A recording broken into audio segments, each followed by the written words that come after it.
अस्सलाम वालेकुम दोस्तों। लंदन जाने का ख्वाब देखने वालों के लिए एक बहुत बुरी जो है ना अलर्ट कॉल सामने आई है। क्या आपने सोचा कि आपके पास पासपोर्ट भी हो, टिकट भी हो, मगर फिर भी कोई जहाज़ आपको लेने के लिए तैयार ना हो, बल्कि आपको जहाज़ से उतार दिया जाए, तो कैसा महसूस करेंगे आप? ऐसा ही एक वाकया 11 महीने की बच्ची लिली के साथ आया है, जिसे स्पेन की एयरपोर्ट पर उसके माँ बाप के सामने जहाज से उतार दिया था। ये कोई पुरानी कहानी नहीं, बल्कि मई 2026 की बिल्कुल ताज़ा और सच्ची खबर है। यूके हुकूमत ने 25 फरवरी 2026 से बॉर्डर के कवानीन इतने सख्त कर दिए हैं कि अब थोड़ी सी गलती आपको लाखों का नुकसान पहुंचा सकती है। आज की इस वीडियो में हम बात करेंगे कि यूके के नए फैमिली वीज़ा और पासपोर्ट रूल्स की के बारे में जानने की कोशिश करेंगे कि किस तरह छोटी बच्ची लिली और उसके माँ बाप के पैसे भी ज़ाया हुए, उनका वक्त भी वेस्ट हुआ, और जो ज़लालत सहनी पड़ी वो एक अलग है। पहले पहले बात करते हैं लिली के साथ हुआ क्या है। लिली एक ऐसी बच्ची है जिसके पास डुअल नेशनैलिटी है, यानी वो पैदा तो स्कॉटलैंड यानी यूके में हुई, मगर उसके अबू ऑस्ट्रेलियन नहीं ऑस्ट्रियन है। इसलिए उसके पास ऑस्ट्रिया का पासपोर्ट था। उसके माँ बाप ने सोचा कि बच्चा तो ब्रिटिश है, तो ऑस्ट्रियन पासपोर्ट पर यूके चला जाएगा, मगर नया कानून कहता है no British passport no entry. 25 फरवरी 2026 के बाद से यूके ने ईटीए यानी कि इलेक्ट्रॉनिक ट्रैवल अथोराइजेशन लाजमी कर दी है। मसला ये है कि नया सिस्टम इतना सख्त है कि अगर बच्चा ब्रिटिश है तो सिस्टम उसे ईटीए यानी कि जो सफरी इजाजत है वो देता ही नहीं, और अगर उसके पास ब्रिटिश पासपोर्ट नहीं है तो एयरलाइन का कंप्यूटर उसे जहाज में चढ़ने की इजाजत नहीं देता। तो नतीजा क्या निकला? नतीजा ये कि लिली और उसके माँ बाप को एयरपोर्ट पर ही रोक दिया गया, उनका सामान जहाज से निकाल दिया गया और उनका पूरा सफर खराब हो गया।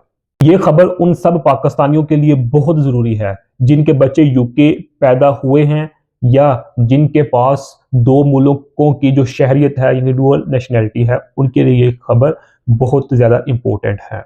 इसमें जो पहली बात वो ये है कि सिर्फ बर्थ सर्टिफिकेट दिखाने से अब काम नहीं चलेगा। दूसरी बात ये है, अगर आपका बच्चा ब्रिटिश है तो उसे यूके ले जाने के लिए जो उसका ब्रिटिश पासपोर्ट है उसके पास होना लाजमी है, अगरचे बच्चा यूके में ही पैदा क्यों ना हुआ हो, फिर भी उसके पास ब्रिटिश जो पासपोर्ट है वो होना लाजमी है। और तीसरी बात यह है कि एयरलाइंस यानी कि जहाज वाली जो कंपनीज हैं अब बहुत डर रही हैं, क्योंकि यूके हुकूमत ने उन पर भारी जुर्माने यानी कि फाइन्स रख दिए हैं अगर वो किसी को बगैर सही डॉक्यूमेंट के लेकर आए। इसलिए अब वो एयरपोर्ट पर ही सख्ती से चेक कर रहे हैं तमाम लोगों को। इसलिए दोस्तों, जब हम फैमिली वीज़ा की बात करते हैं तो सिर्फ वीज़ा लगवाना काफ़ी नहीं है, बल्कि सही डॉक्यूमेंट का होना बहुत ज़रूरी है।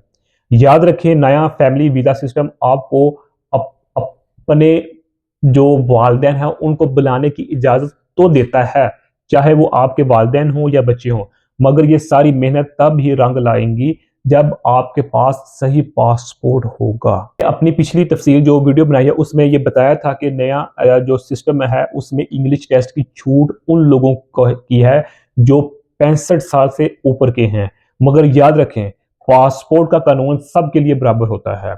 खर्चा चाहे 2000 पाउंड हो या 5000 पाउंड, अगर बच्ची लिली की तरह आपके पास ब्रिटिश पासपोर्ट नहीं है तो वो सारा पैसा और वक्त ज़ाया हो सकता है। तो दोस्तों, बीबीसी की खबर से हमें ये सबक मिलता है कि डिजिटल बॉर्डर के नए ज़माने में पुरानी बातें ख़त्म हो चुकी हैं।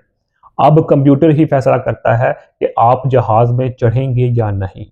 मेरा मशवरा इसमें यह है, अगर आपके ख़ानदान में कोई ऐसा बच्चा है जिसकी डुअल नेशनैलिटी है तो आज ही उसका ब्रिटिश पासपोर्ट अप्लाई करें, शॉर्टकट के चक्कर में ना पड़ें।